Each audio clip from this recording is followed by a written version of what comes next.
Boa noite, irmãos. Uma grande bênção e alegria estarmos novamente aqui com os irmãos. Foi até uma surpresa ver a minha foto ali no meio da história da igreja. Estivemos aqui em 2018, numa conferência missionária. Foi a primeira oportunidade que tivemos de visitar Uberaba e foi um tempo bem especial para a nossa família. Então, a minha família está ali atrás, minha esposa Débora e os nossos filhos Agnes, Annelise e Luíde. Então nós...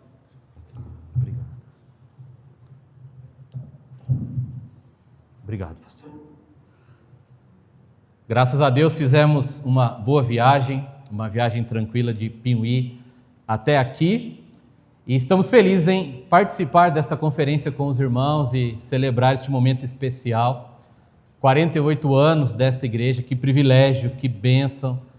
Deus seja louvado. As estatísticas dizem que as igrejas duram em média 50 anos, pelo menos assim, firmadas na palavra, levando a sério o evangelho, e os movimentos e denominações, 50 anos é um teste muito grande. É bom ver a igreja chegando nesta idade e crescendo, se desenvolvendo com a graça e a misericórdia do Senhor. Agradeço ao pastor Leandro pelo convite, à família pela recepção. E é bom rever amigos, irmãos e conhecer outros e compartilharmos da graça de Deus em nossas vidas. Agradecemos à igreja por orarem por nós e por nos sustentarem no trabalho lá na Serra da Canastra. Nós temos servido ao Senhor ali, pregando o Evangelho. Temos trabalhado na implantação da Igreja Batista Nova Esperança, em Piuí, e auxiliado em Vargem Bonita.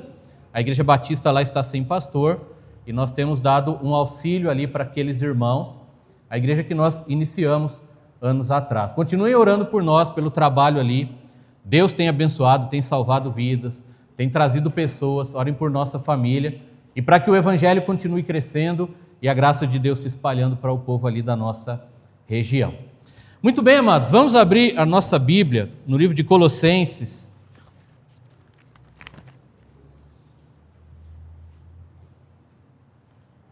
Colossenses capítulo 1. E eu gostaria de ler com os irmãos do versículo 1 ao 8, Colossenses, capítulo 1, do versículo 1 ao versículo 8. E nós vamos meditar um pouco nestes versículos, hoje e amanhã, tirando algumas lições para a nossa vida como cristãos, como igreja, e para esta igreja em específico, nesta ocasião especial, nesta situação tão especial, e para todos nós durante a nossa caminhada aqui até a volta de nosso Senhor e Salvador Jesus Cristo. Colossenses 1, do 1 ao 8, o apóstolo Paulo, inspirado pelo Espírito Santo, escreveu o seguinte: Paulo, apóstolo de Jesus Cristo, pela vontade de Deus, e o irmão Timóteo, aos santos irmãos fiéis em Cristo, que estão em Colosso, graça a vós e paz da parte de Deus nosso Pai, e do Senhor Jesus Cristo.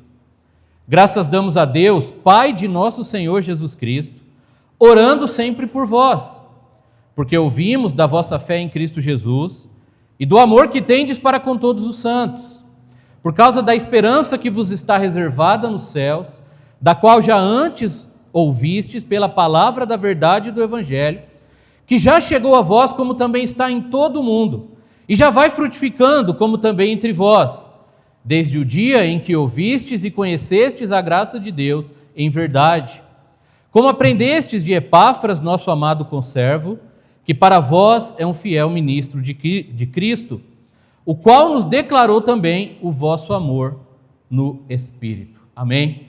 O Senhor abençoe a sua palavra. Irmãos, não é a nossa situação, pelo menos não de forma exagerada, mas crises financeiras, nós estamos entrando, crescendo numa crise, esperamos que com a graça de Deus isso não aumente, né? Mas eu comentei com um pastor que dias atrás, eu falei com a minha esposa, hoje eu não vou comprar 100, amor, eu vou comprar uma carninha um pouco melhor, vamos gastar um pouquinho mais hoje. Eu fui para o mercado todo feliz para comprar uma carne intermediária, acima da 100, antes da picanha, né? E aí quando eu cheguei lá, todo feliz, e eu olhei os preços, o 100 tinha subido e estava o preço da outra carne, né? Então eu voltei para casa com a 100 de novo. E nós fizemos, graças a Deus, por isso. Mas ainda nós temos o que comer, não falta nada. Mas às vezes as igrejas enfrentam crises financeiras por causa das crises que abalam as nações, os povos e as comunidades. E eu penso que crises financeiras e dúvidas teológicas são dois dos maiores problemas que as igrejas enfrentam, que o inimigo usa para confundir, atrapalhar a nossa fé e nos afastar da graça de Deus. São duas situações comuns que pioram todas as outras coisas que estão acontecendo ao nosso redor. Questão de doença, questão familiar, a perda de entes queridos e outros problemas que nos assolam, que nos derrubam, que nos entristecem. Mas quando vem a crise financeira, não tem dinheiro, não tem onde tirar, não tem onde recuperar. E a nossa fé está abalada por dúvidas teológicas, por heresias, por ensinamentos errados. São situações que abalam os crentes, abalam as famílias, abalam as igrejas. E, por exemplo, se nós não sabemos se teremos o alimento ou dinheiro para sustentar nossa família, nós começamos a sentir medo, começamos a ficar preocupados, e a pobreza vai aumentando, e nós nos sentimos envergonhados, nos sentimos confusos e pensamos, mas Deus não nos abençoa, não temos as promessas de Deus, Deus não prometeu suprir as nossas necessidades. E o diabo, ele é astuto e ele usa essas situações para colocar dúvidas. E aí a gente liga a televisão e vem aquele pregador da prosperidade e fala, não, se você tem Deus, você vai ter dinheiro, você vai ser curado, você vai ser abençoado. E a gente começa a olhar para a nossa vida e pensa, mas eu estou sofrendo, está faltando, eu não tenho tudo que eu gostaria, estou passando por dificuldades, e o pastor lá está falando que Deus vai nos abençoar, e aí aquelas dúvidas começam a entrar, e você acessa a internet, aquelas mensagens de WhatsApp, no YouTube, aqueles pregadores, e aquele monte de coisa, você ouve uma coisa de um lado, outra coisa do outro, e nós ficamos confusos, aflitos e perturbados. Por que estou falando isso, irmãos? Porque nós vivemos tempos assim. Eu louvo a Deus por ver aqui a igreja cheia nesta noite, irmãos de outras igrejas também, podemos ter esta comunhão. Lá em Piuí, pela graça e misericórdia de Deus, neste ano temos desfrutado de um tempo de colheita e de muitas bênçãos assim de frutos, mas a realidade das nossas igrejas, do nosso país, é de crise. Irmãos passando por muitas dificuldades financeiras e por muitas dúvidas teológicas. Quando nossa fé e nossas igrejas não estão firmadas no puro e simples Evangelho de Cristo, o inimigo vai lançar tantas coisas, principalmente com a internet hoje, e vira e mexe, irmãos começam a chegar com dúvidas, a chegar com conflitos em suas mentes, em seus corações, e mistura com os problemas pessoais que estão enfrentando na vida, na família, no trabalho, na escola, na sociedade, e vão se afastando do Evangelho, vão perdendo a alegria da salvação, vão perdendo aquele desejo de servir ao Senhor, vão perdendo a alegria da comunhão, não tem mais prazer em estar no culto, em cantar, em louvar, em orar, em pregar o Evangelho, porque muitos não têm nem mais certeza da sua salvação. Aí alguém bate na nossa casa e vem falar que Jesus não é Deus, e o irmão começa a ficar confuso. Mas será que Jesus não é Deus? Será que eu estou errado? Aí liga a televisão, não, deixa eu assistir aqui. Aí vem outro que fala outra coisa que não tem nada a ver. Aí vai assistir a internet, aí fala que tem que guardar o sábado. E aí aquela mistura de coisa e o cristão começa a ficar confuso. Esquece de olhar para a cruz, de olhar para o Cordeiro, de olhar para Cristo e o seu sangue derramado, que é suficiente para nos salvar e nos sustentar. E aí começa a desanimar, começa a se afastar, deixar de ler a Bíblia, junta com os problemas. E aí se afastam do Senhor. O que isso tem a ver com a situação de Colossos, que é o texto que lemos, irmãos? Colossos era uma cidade do mundo antigo, mundo grego, fica na Ásia Menor, perto de Éfeso, hoje é Turquia. O nome da cidade especificamente é Onás. Ela ficava perto de Laodiceia, de Éfeso, de Hierápolis, era uma região bem próspera. E Colossos chegou a ser uma cidade grande, uma cidade, digamos, próspera, rica, que tinha muito dinheiro, emprego, comércio, muitas pessoas. A palavra Colosso significa algo grande, imenso, algo de proporções grandiosas, de muita influência. Então tinha uma estátua do mundo antigo das 7 maravilhas, que era um colosso, né? Algo imenso. Tem um jogo de videogame que chama Shadow of the Colossus, que fala de uns gigantes imensos. Quando fala que um país é muito rico, é um colosso na economia, um colosso na tecnologia. Então era uma cidade que tinha o nome de grande, grandiosa, poderosa. Mas quando Paulo escreve esta carta, por volta do ano 60, depois de Cristo, aquela cidade que já havia sido grande, próspera, importante, ela estava em declínio. A pobreza estava assolando, a solidão, a tristeza, o vazio e as heresias teológicas. E o diabo, ele gosta de aproveitar quando a gente já está caído, ele vem e chuta mais ainda. O que aconteceu em Colossos, irmãos, é o seguinte: tinha 3 cidades principais, Colossos, Laodiceia e Hierápolis, como se fosse o Triângulo Mineiro. E as 3 cidades se desenvolviam juntos, tinham comércio, viajantes, mercadores, mas em algum momento uma estrada foi construída para facilitar o comércio e aquela estrada tirou os viajantes de Colossos. Então as pessoas que passavam ali para trabalhar, para vender, para viajar, não precisavam mais passar. As outras 2 cidades começaram a crescer e Colossos foi mirrando, foi diminuindo. Não tinha mais dinheiro, não tinha mais comércio, não tinha mais trabalho. E as pessoas que moravam lá para sustentar suas famílias tinham que ir embora. Então pensa, começa a faltar dinheiro, começa a faltar trabalho, aí as pessoas têm que procurar sustento, vão mudar de cidades, e as famílias eram separadas, um ia para uma cidade, outro ia para outra, e quem ficou ali em Colossos foi lutando para sobreviver. Ali tinha uma igreja, tinha irmãos salvos pela graça de Deus em Cristo, alcançados pelo puro e simples evangelho, pregado por Epáfras, este obreiro que foi lá e pregou o evangelho. Mas estes irmãos estavam passando por tudo que todo mundo passava. Dificuldades financeiras, talvez alguns perderam suas famílias no sentido que se mudaram e agora era aquela solidão e era aquela falta de perspectiva. Talvez pior do que o problema em si, eu comentei com nossos irmãos lá em Piuí, eu conversei com eles. Às vezes quando nós estamos passando por um problema, e lá a economia gira em torno da agricultura, principalmente as fazendas de café. E quando eu comentei com os irmãos, imagina você tem a sua plantação, sua horta, seu trabalho ali e de repente dá uma praga e você perde tudo, ou acontece alguma tragédia, um incêndio, e você vai no outro dia, um alagamento, seja o que for, e não tem mais nada, você perdeu tudo.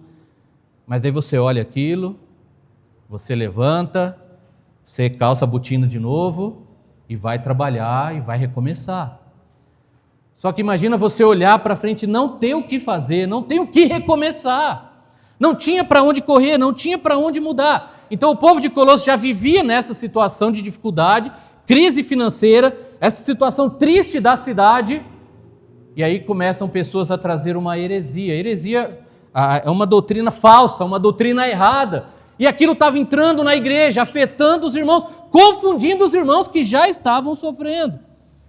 Irmãos, eu entendo essa situação aqui perfeitamente por causa dos anos que vivemos em Vargem Bonita, lá na Serra da Canastra. Vargem Bonita é uma cidade que tem agora aproximadamente 2.000 habitantes. Nós servimos ali por 8 anos como missionários, implantando a igreja, pregando o evangelho. Os moradores ali, as pessoas mais velhas, contavam as histórias para nós, e Vargem Bonita chegou a ter 30.000 habitantes no auge do garimpo, até os anos 80.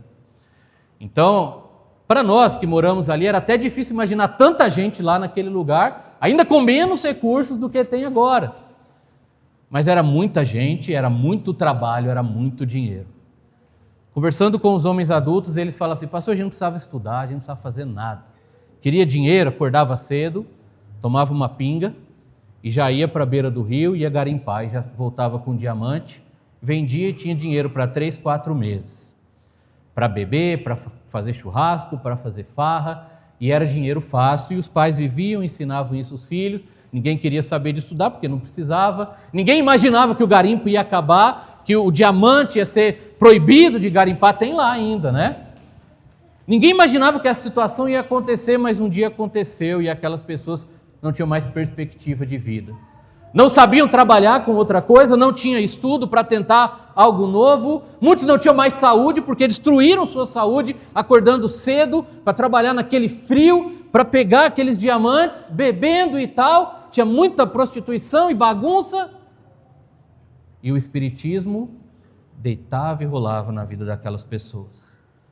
Então, quando tudo aquilo acabou, muitos foram embora, muitos tinham vindo do Nordeste, foram de volta para suas terras. Quem ficou ali sobrevivendo, lutando para sobreviver. E é interessante que poucos dos homens que trabalharam lá e ficaram na cidade, usaram o dinheiro para investir até para comprar uma casa. E não tinham nem onde morar. Não tinham mais perspectiva. Uma das razões que nós fomos para lá, quando Deus estava nos direcionando, é porque nós chegamos ali, vimos São Roque de Minas, Vargem Bonita, havia muito suicídio, muita depressão e sempre tinham pessoas tirando sua própria vida. Porque não tinham esperança, não tinham perspectiva, e a heresia, a mentira de Satanás chegava enganando, confundindo e levando as pessoas para longe do Evangelho e da graça de Deus e da vida eterna. E era mais ou menos isso que estava acontecendo em Colossos, e a heresia estava chegando naquela igreja. Uma heresia chamada gnosticismo, que mistura um monte de coisa. Pega um pouco de cristianismo, um pouco de filosofia grega, um pouco de judaísmo, um pouco de coisas místicas, e junta tudo e acrescenta. E Jesus não é suficiente. Para resumir, para a gente não precisar dar muitos detalhes dessa heresia, mas eles pregavam que tinha, por exemplo, que guardar certos mandamentos da lei de Moisés, tinha que guardar o sábado, não podia comer certas comidas, tinha que alcançar um certo nível de sabedoria, tinha que ter aquele sensação espiritual diferente, e eles buscavam algo a mais. Não, Cristo é bom, mas você precisa de mais, você precisa de outra coisa, você precisa sentir, você precisa alcançar, você precisa buscar. E aqueles irmãos já sofrendo, e que antes tinham segurança em Cristo, firmeza nas promessas, agora ficavam abalados. Quem fundou aquela igreja não foi Paulo, foi um homem chamado Epáfras. Ele parece ser um obreiro leigo, não era alguém treinado como apóstolo, ou um pastor, um teólogo, mas é alguém que provavelmente se converteu através do ministério de Paulo em Éfeso, e ele vai lá para Colossos e ele prega o evangelho simples e puro. Ele fala de Jesus, a mensagem que o alcançou, ele anuncia, as pessoas se convertem, uma igreja nasce ali. E aquela igreja cresce, era uma igreja boa. Paulo vai falar, vocês têm fé, vocês têm esperança, vocês têm amor, as 3 virtudes do cristianismo, que devem marcar a nossa vida como filhos de Deus. Mas naquele momento, essa heresia estava corroendo a fé dos irmãos e os alicerces da fé segura em Cristo Jesus. Eu não sei como está a sua vida hoje, mas talvez tem coisas corroendo a sua fé em Cristo, tentando corroer. Talvez você tenha ouvido pregadores na internet, talvez você tenha lido algum livro que está confundindo a sua mente, talvez você tenha conversado com amigos e familiares, talvez você tenha passado por algum problema financeiro, de saúde, a perda de alguém, e isso está te abalando, e você começa a misturar os sentimentos e ouvir outras coisas, e pensar, será que Deus me ama mesmo? Será que Jesus é suficiente? Eu vou para o culto e eu não estou sentindo nada. E aí nós começamos a pensar, será que Cristo basta? Será que eu não preciso de algo mais? Será que só a pregação do Evangelho na igreja está bom? Será que a gente não precisa de alguma outra coisa? Um milagre, uma cura, uma experiência extrasensorial? Será que eu não preciso me sentir lá nas nuvens? Não preciso ter aquele sentimento de um anjo de Deus aparecendo para mim? Eu preciso ouvir uma voz, eu preciso ver um milagre? E a gente fica buscando essas coisas e esquecemos que Cristo é tudo que precisamos. Eu imagino que Epáfras, ele não estava sabendo lidar com aquele problema. E ele vai até Roma pedir ajuda de Paulo. O apóstolo Paulo estava preso em Roma por pregar o evangelho, por servir ao Senhor, e Epáfras vai até lá. E ele passa um tempo com Paulo na prisão. Ele está acompanhando o velho apóstolo ali em seu sofrimento, e ele pede ajuda. Paulo não pode viajar, Paulo não pode fazer uma conferência, Paulo não pode telefonar, ligar, fazer chamada de vídeo. Não podia fazer nada a não ser escrever uma carta. E ele escreve algumas cartas ali na prisão, Dentre essas cartas, ele escreve esta carta aqui que nós temos em mãos, a carta aos Colossenses. Então Paulo ele vai ajudar Epáfras e aquela igreja a vencer aquele problema, a lidar com aquela situação e a parar de se preocupar com aquela heresia terrível, diabólica, e voltar os olhos de novo para Cristo, irmãos, e somente para Cristo. Paulo vai focar em Jesus o tempo todo na carta. Se nós observamos a carta, ela é muito parecida com a carta aos Efésios. Só que Efésios fala muito do corpo de Cristo, que é a igreja, dos membros. E a carta aos Colossenses fala do cabeça, que é Cristo. Do líder, daquele que manda, daquele que nos controla e aquele que é o centro, o alvo, o objetivo da nossa fé e da nossa vida. Irmãos, olhem os 2 primeiros versículos novamente, por favor. Paulo, apóstolo de Jesus Cristo pela vontade de Deus, e o irmão Timóteo. Aos santos irmãos fiéis em Cristo que estão em Colossos, graça a vós e paz da parte de Deus nosso Pai e do Senhor Jesus Cristo. Irmãos, nesses 2 versículos, Paulo já fala de Jesus algumas vezes. No versículo 3 ele fala de Jesus, no versículo 4, e ele vai falando de Jesus, Jesus, Jesus, porque ele quer voltar os olhos dos irmãos para Jesus. Mas eu quero destacar com vocês a saudação de Paulo. Ao começar aquela carta, ele se apresenta e ele já deseja para aqueles irmãos a graça e a paz de Deus. Eu, Paulo e Timóteo, aqui nós que estamos escrevendo, aos irmãos fiéis em Cristo que estão em Colossos, graça a vós e paz da parte de Deus nosso Pai e do Senhor Jesus Cristo. Apesar de ser uma saudação tradicional, e era normalmente a forma como Paulo começava suas cartas, e ele dava essa saudação, graça e paz, muita graça e muita paz, graça e paz a vós outros. É isso que ele desejava para aqueles irmãos, e é o que eles precisavam e o que nós precisamos. Quando nós estamos passando por crises de qualquer natureza, financeira, de saúde, a perda de um ente querido e dúvidas teológicas que abalam a nossa fé, o que nós precisamos é da graça de Deus que um dia nos salvou. Nós precisamos é dela dia a dia e da paz que só Deus pode nos dar. Às vezes nós pensamos que é o dinheiro que vai resolver, não é. É a família de volta, se a minha família que foi embora voltar, ou se eu for até eles, aí vai resolver os problemas. Não é. Eu preciso disso, de uma experiência, de um sentimento, de um milagre.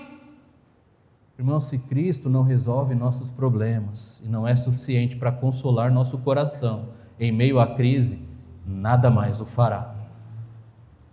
Quando a crise atingir sua vida, sua família e esta igreja, você tem que estar firmado em Cristo, na rocha, para que a sua casa não desabe.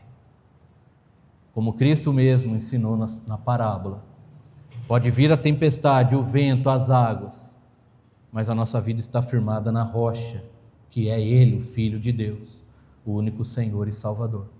Paulo estava preso e ele tinha essa segurança, ele tinha a graça de Deus, ele desfrutava da paz de Deus, ele estava feliz, tranquilo, e ele escreve para ajudar aqueles irmãos, para que o coração deles e os olhos deles se voltem para Cristo novamente, como se voltaram no dia em que eles foram salvos, no dia em que eles ouviram o evangelho de Epáfras e foram convertidos por Deus. Agora, na hora do sofrimento, eles tinham que olhar para Cristo de novo, para serem consolados, para serem fortalecidos e para aguentarem firmes aquelas tribulações e não darem ouvidos àquelas mentiras, aquela mensagem falsa, aquela mensagem suja, que queria confundi-los, enganá-los e arrastá-los para longe da graça de Deus. Irmãos, a graça de Deus é o seu favor e a sua bondade que nós não merecemos. Nós somos salvos pela graça, é a palavra que dá o nome aqui a esta igreja, né? Somos salvos pela graça e nós vivemos pela graça. Nós precisamos da graça de Deus dia após dia. E nós precisamos da paz de Deus. Os problemas do mundo tiram nossa paz, ou querem tirar. As heresias e a religião tiram nossa paz. Irmãos, nós não vivemos uma religião, nós vivemos o Evangelho, porque a religião tira a paz. A gente vai conversar com pessoas religiosas e elas têm medo disso, têm medo daquilo, não pode fazer isso, não pode fazer aquilo, e ela tem que fazer aquilo, tem que alcançar aquilo outro, tem que fazer aquilo outro, e vivem com medo, vivem presas, vivem atormentadas, vivem preocupadas, não têm certeza de salvação. Eu estava conversando com a minha esposa, tem determinada religião que tem medo de pecar para perder a salvação. Outros estão fazendo um monte de coisa para tentar ganhar a salvação. E nenhum deles tem certeza. Você fala, você tem certeza que está salvo? Eu estou buscando. Estou tentando. Só Deus sabe. Não, ninguém pode saber que está salvo. Não tem paz. E não desfrutam da graça de Deus. E é isso que o inimigo quer fazer, confundir nossa cabeça, para que nós não desfrutemos da graça e da paz de Deus no dia a dia. O foco desta carta é Jesus Cristo. É o seu puro e simples evangelho. É a pessoa do Filho de Deus, aquele que nos salvou. E nele nós podemos sempre, irmãos, desfrutar da graça e da paz de Deus. Em Cristo, com Cristo e por Cristo. Então, ao longo desses 48 anos, é a graça de Deus que fundou esta igreja, que sustentou essa igreja e que vai sustentar até a volta do Salvador. Mesmo que daqui a alguns anos não tenha mais nenhum dos irmãos aqui, tenha sido renovado, a graça de Deus continuará. Cristo continuará o mesmo. Não somos nós que sustentamos a igreja, não são nossas obras, nossas virtudes, nosso trabalho, nosso dinheiro. Não são as coisas desse mundo, não é a economia do nosso país, não é a prosperidade da nossa nação, não é a riqueza da nossa cidade, não são as coisas materiais, é a graça de Deus em Cristo, é a paz que Ele nos dá. Uma das promessas de Cristo, deixo-vos a paz, a minha paz vos dou, não vou lá dou como a dá o mundo. Nós temos essa paz em Cristo e nós não precisamos de novas revelações. Nós não precisamos de novas doutrinas. Nós não precisamos de novas mensagens. Nós não precisamos de sentimentalismo, misticismo, este sobrenaturalismo barato, vazio, mentiroso, enganador, às vezes até atraente, mas falso. Nós não precisamos mais da lei do Antigo Testamento, irmãos. Não da lei cerimonial que Cristo cumpriu, acabou na cruz. Nós não precisamos, graças a Deus, porque nós não conseguimos e jamais conseguiríamos guardá-la. Mas Cristo guardou por nós. E nele nós temos paz. E na sua graça nós temos vida, nova vida e vida eterna. Os irmãos de Colossos, em meio àquele sofrimento, eles precisavam disso. Da graça e da paz de Deus. É isso que o apóstolo Paulo deseja para eles. É isso que o apóstolo Paulo deseja para nós. Ele escreveu pensando em todos que leriam a sua carta, e ele falou para levar aquela carta e passar para outra igreja, e eles iam compartilhar, e chegou até nós aqui.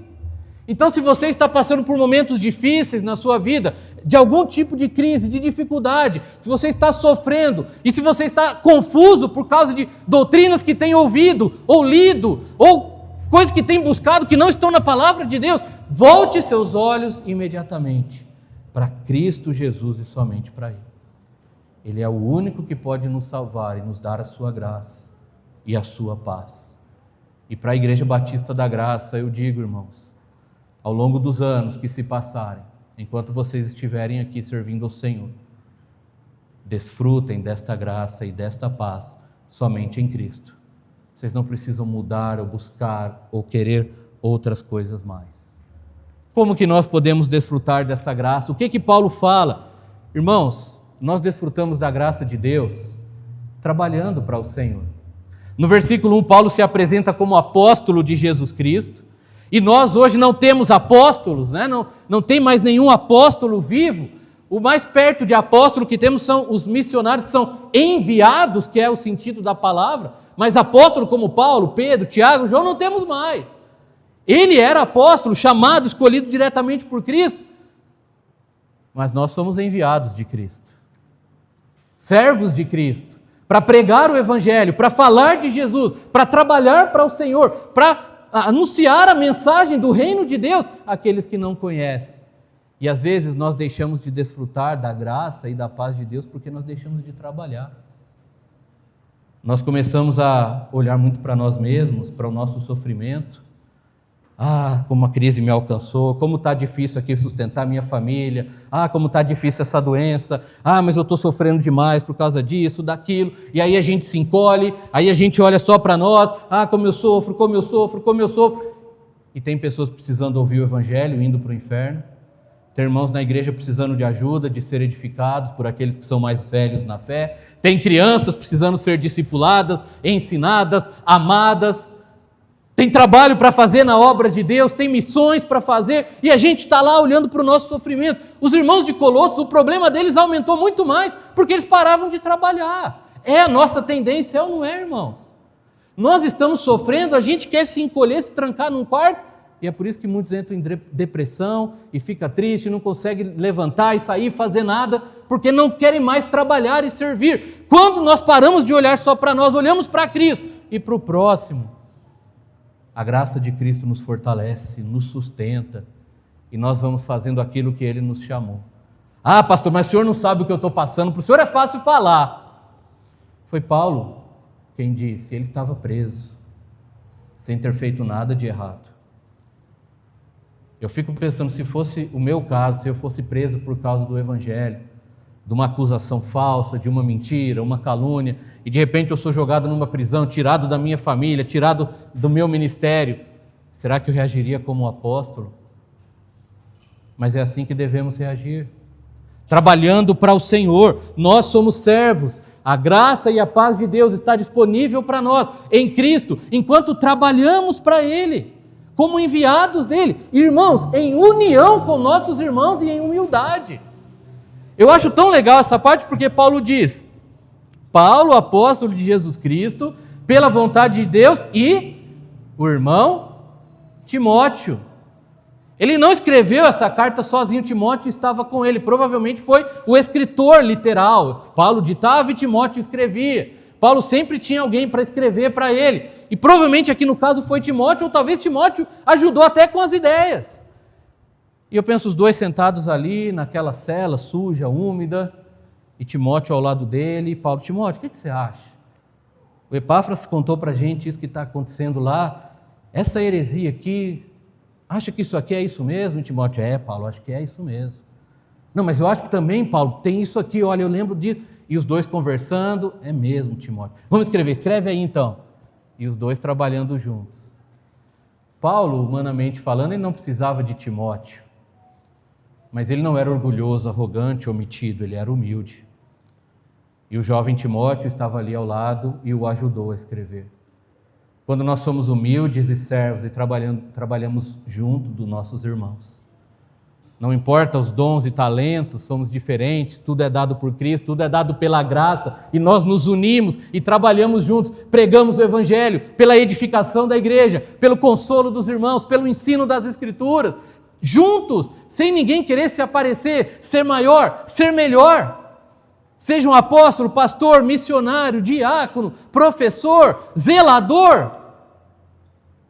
Somos todos irmãos em Cristo e temos que trabalhar juntos pelo reino de Deus.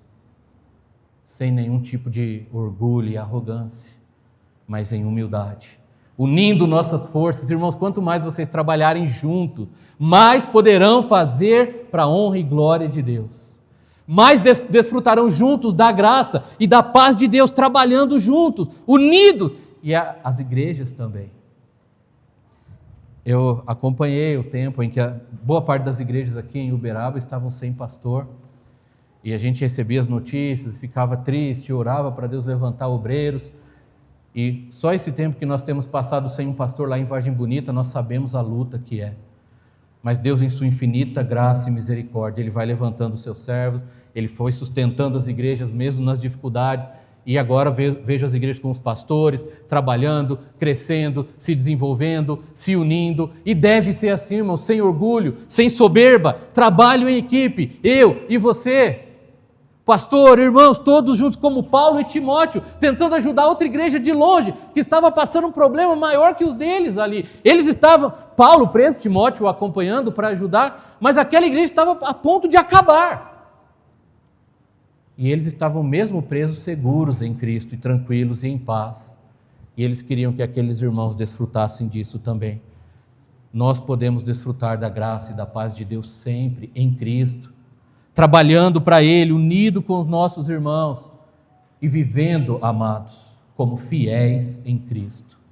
Olhem o versículo 2. Paulo se dirige àqueles irmãos, mesmo no problema deles, como santos, irmãos fiéis em Cristo, que estão em Colosso. Aos santos irmãos fiéis em Cristo, que estão em Colosso. Graça a vós e paz da parte de Deus, nosso Pai, e do Senhor Jesus Cristo.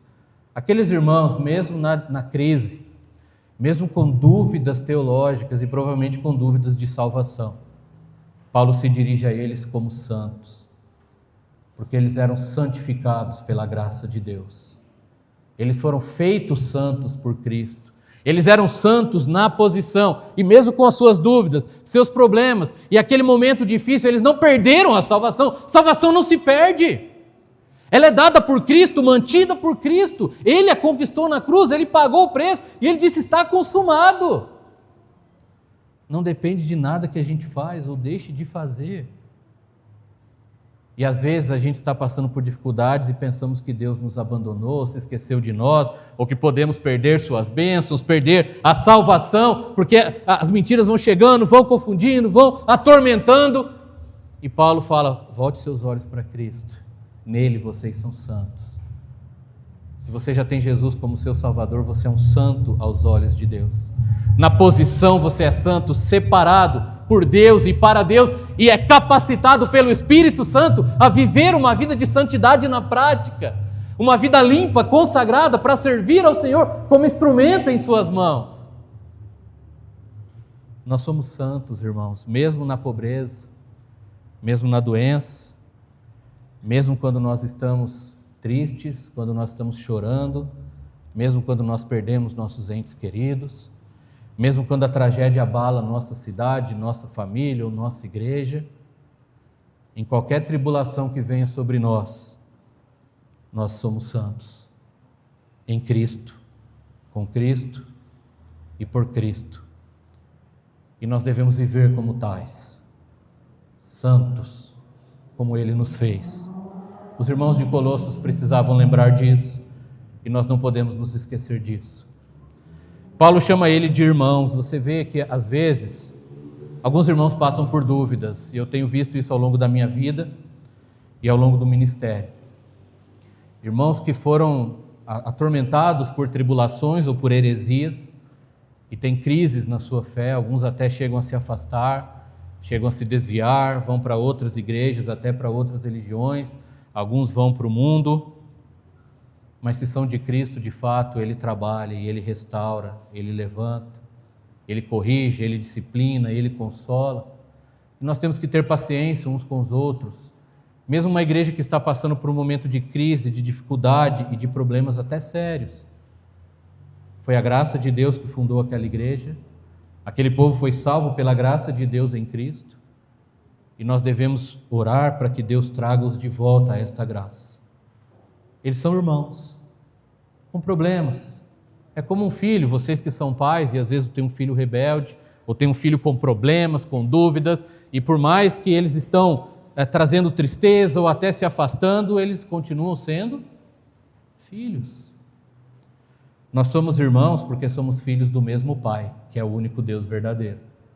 E nós só somos filhos deste Deus porque o Filho unigênito dele veio nos buscar e nos salvar quando estávamos perdidos. Em João 1,12 diz que ali nós nos tornamos filhos de Deus. Nós fomos feitos filhos de Deus por sua graça, pela fé, por causa de Cristo, seu favor imerecido, e nele somos irmãos e temos segurança da nossa salvação. E temos que nos lembrar sempre disso. Somos santos e somos irmãos. Quando as crises vierem para a igreja, falando agora como um corpo, dúvidas e problemas interpessoais, não briguem, não se destruam, tenham paciência uns com os outros, amem, orem, perdoem, cedam muitas vezes, mesmo que você estiver certo, por amor ao seu irmão que está passando por um problema. Ore e sirvam a Deus juntos. E a graça e a paz de Deus vai restaurar, vai sustentar. E vocês vão ver a mão de Deus agindo dia a dia. Somos irmãos, por Cristo e em Cristo. Somos santos e devemos ser fiéis.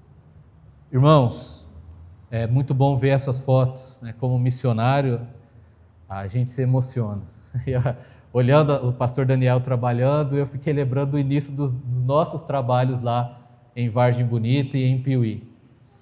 E o pastor colocando placa, e o pastor entregando folheto, e a família do pastor cantando, e os primeiros irmãos ajudando, e aquele trabalho humilde, simples, onde no lugar que dá, e pouco a pouco a graça de Deus vai crescendo, pessoas vão sendo salvas, e os dons começam a se manifestar, e outro vai trabalhando, e assim vamos servindo ao Senhor. Aí tem um problema aqui, tem uma crise ali, tem uma dificuldade ali, mas em tudo a graça de Deus vai nos sustentando. Esta graça que nos livrou da morte, do pecado e do inferno, nos fez filhos de Deus, salvos, santos, irmãos. É a mesma graça que vai nos sustentar até a eternidade, até a volta do nosso Salvador ou até o dia da nossa morte. Esta igreja tem sido sustentada pela graça de Deus há 48 anos e vai continuar, irmãos, porque é a igreja de Cristo. E a graça dele é infinita, assim como a sua misericórdia. Vocês podem desfrutar sempre dessa graça. Vocês podem desfrutar sempre dessa paz, mesmo que a crise financeira assole nosso país e piore muito mais. Mesmo que você passe por problemas financeiros no seu lar, problemas de saúde, perdas na família, solidão, dores, e mesmo quando as mentiras, as heresias chegarem e assolarem e crescerem, e a gente olha para o lado e fala, mas está todo mundo seguindo essa fé, está todo mundo mudando a doutrina, está todo mundo acreditando naquilo agora, nessa novidade. Nós continuamos firmados em Cristo e somente em Cristo, porque Ele é tudo que temos, Ele é tudo que precisamos. Eu parabenizo a igreja pelos 48 anos e eu louvo a Deus. Foi o simples e puro evangelho pregado por Epáfras que salvou aqueles irmãos de Colossos, e é para lá que eles tinham que voltar. Foi o puro e simples evangelho que salvou vocês, que nos salvou, e é nele que devemos nos firmar e nos fortificar até o fim. No evangelho de Cristo temos graça, no evangelho de Cristo temos paz, e podemos sempre desfrutar disso. Se porventura você está aqui e ainda não tem Jesus como seu Salvador, Ele já fez tudo por você, Ele o ama, morreu na cruz, derramou o seu sangue, Ele pagou os seus pecados. Creia, arrependa-se do seu pecado, olhe para Cristo, creia nele como seu único Senhor e Salvador, e seja salvo, seja perdoado, desfrute dessa graça, desfrute desta paz verdadeira, viva e eterna. E vocês que já têm Cristo, voltem-se para essa graça, firmem-se nessa graça, e jamais se afastem dessa graça, porque em Cristo nós temos graça e temos paz. Naquela sociedade decadente de Colossos, crise financeira e heresias, os irmãos estavam sofrendo, mas Paulo volta os olhos dele para Cristo. No nosso país e na nossa sociedade decadente, cheia de pecado, mentiras e sofrimento, nós temos Cristo. E nós temos que nos voltar para Ele dia a dia, pois só nele nós temos graça e só nele nós temos paz. Em Cristo essa igreja pode desfrutar sempre da graça e em Cristo essa igreja pode desfrutar sempre da paz. Que Deus abençoe imensamente os irmãos. Vamos orar.